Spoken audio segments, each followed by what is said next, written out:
Dalam nama Bapa dan Putra dan Roh Kudus. Amin.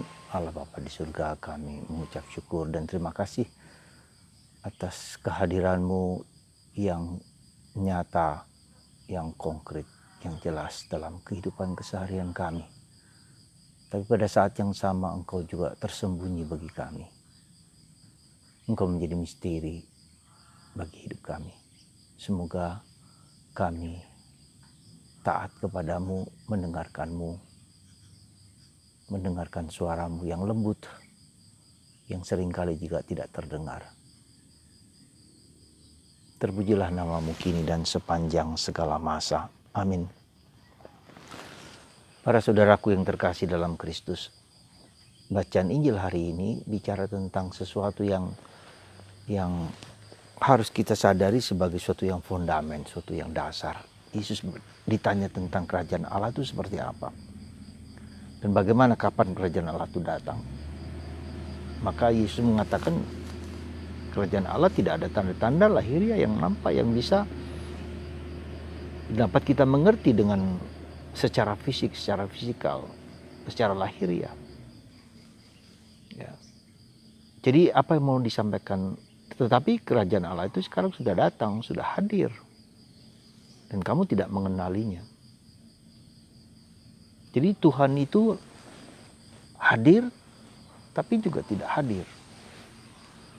Ya, itulah misteri. Kenapa demikian? Allah itu bukan problem, bukan masalah, bukan sesuatu yang dapat dimengerti oleh pikiran, oleh daya-daya indrawi manusia kita. Harus lebih go beyond the reality.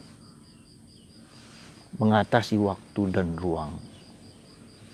Tidak kelihatan, maka Allah tersembunyi. Berapa kali dalam Injil Matius mengatakan, bekerjalah kepada Allah yang tersembunyi, dan Dia akan yang tersembunyi itu akan memberikan kepadamu apa yang Ia inginkan bagi hidup kita.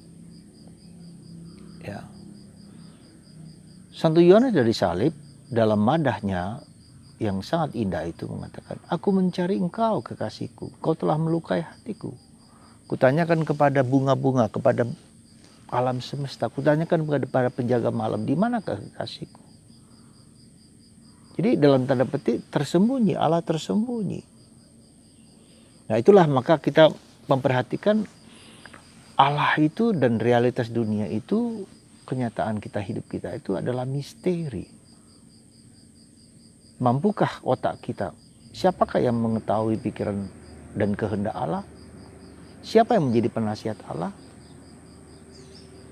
Ya, jadi aspek misteri dalam kehidupan ini juga merupakan aspek yang harus kita sadari dengan penuh kerendahan hati. Ya, maka ketika Musa melihat sebuah semak duri yang bernyala tetapi tidak terbakar di puncak gunung Sinai, katakan, lepaskan sandalmu karena tempat ini suci. Jadi itu menunjukkan kepada kita bagaimana bahwa kita dalam berhadapan dengan realitas ilahi. Siapalah kita ini?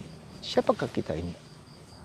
Ada aspek misteri, aspek keagungan, aspek kemuliaan, aspek kebesaran, aspek yang tak terduga, aspek rohani. Ya. Dan itu, kita siapakah kita ini?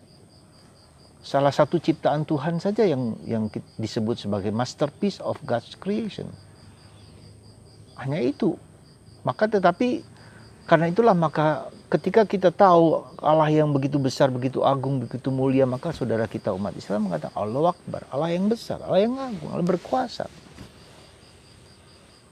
Nah, kita adalah manusia yang kecil, manusia yang berdosa, manusia yang rapuh, manusia yang katakanlah hamba.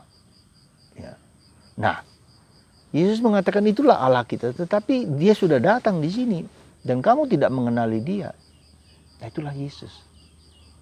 Jadi bagaimana Allah yang begitu agung, begitu mulia, begitu besar dengan roh sebagai roh itu dapat didekati, dapat disadari, dapat diterima, dapat dimengerti, dapat dirasakan. Maka Allah menjelma mengutus putranya sendiri menjelma menjadi manusia yang kita ketahui dengan inkarnasi itu.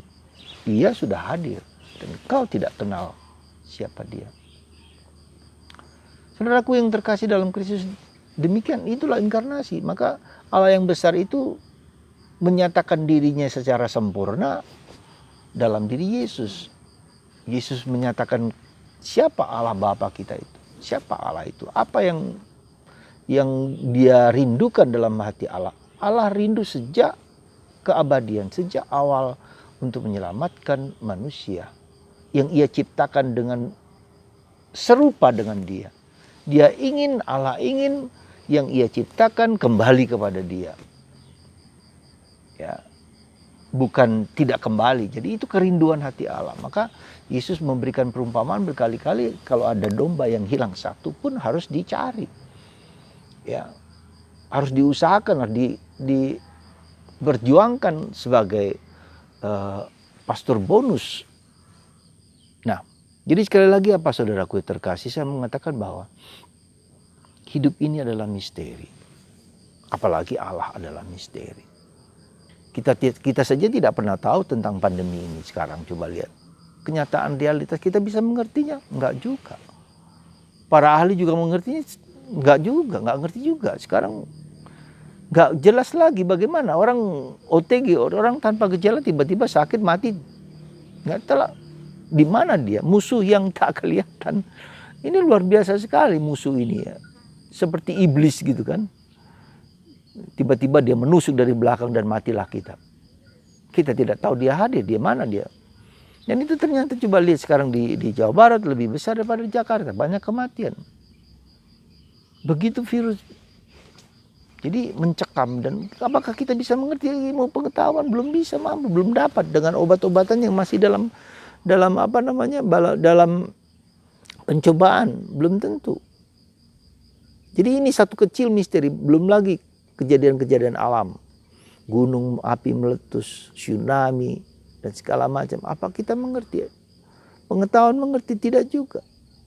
Nah, maka saya menjadi sangat sedih kalau orang-orang yang menggantungkan segala sesuatu dengan kepalanya. Dan itulah muncul ateisme. Selama ku belum mengerti dengan itu, seolah-olah itu tidak ada. Nggak bisa. Jadi disinilah kita lihat, maka Yesus mengatakan kepada Thomas, engkau ya melihat aku karena engkau mencucukkan tangan di jari-jariku, di lenganku. Berbahagialah orang yang tidak melihat namun percaya. Jadi sungguh-sungguh iman itu mengatasi hal fisik. Mengatasi kerapuhan kita. Kita hanya bisa bersujud, kita hanya bisa menyembah.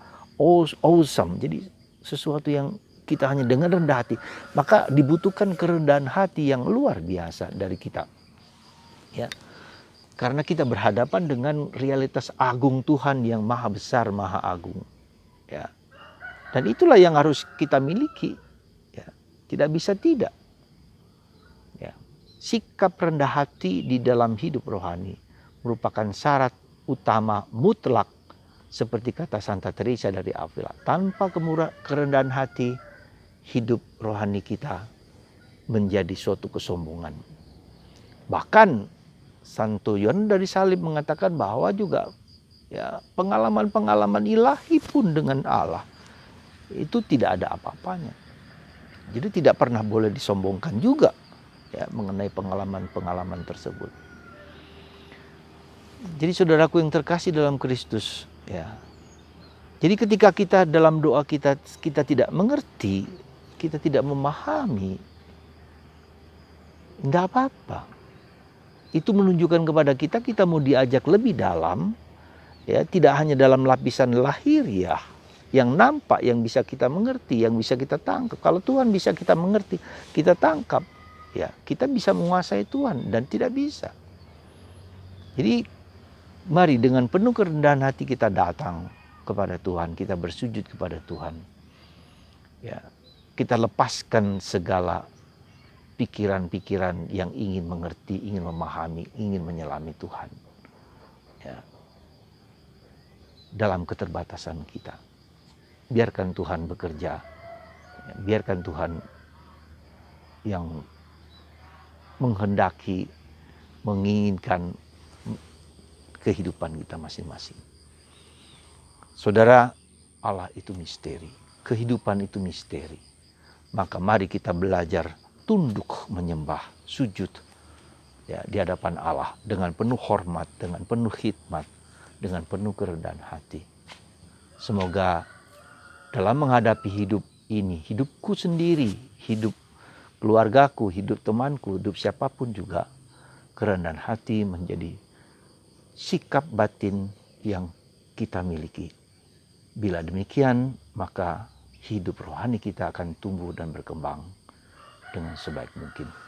Berkat Tuhan atas Anda semua, semoga kita diberi karunia keutamaan yang paling besar di dalam hidup kita, kerendahan hati. Tuhan memberkati Anda semua, dan bagi Anda yang sakit disembuhkan berkat kuasa Allah dalam nama Bapa, Putra, dan Roh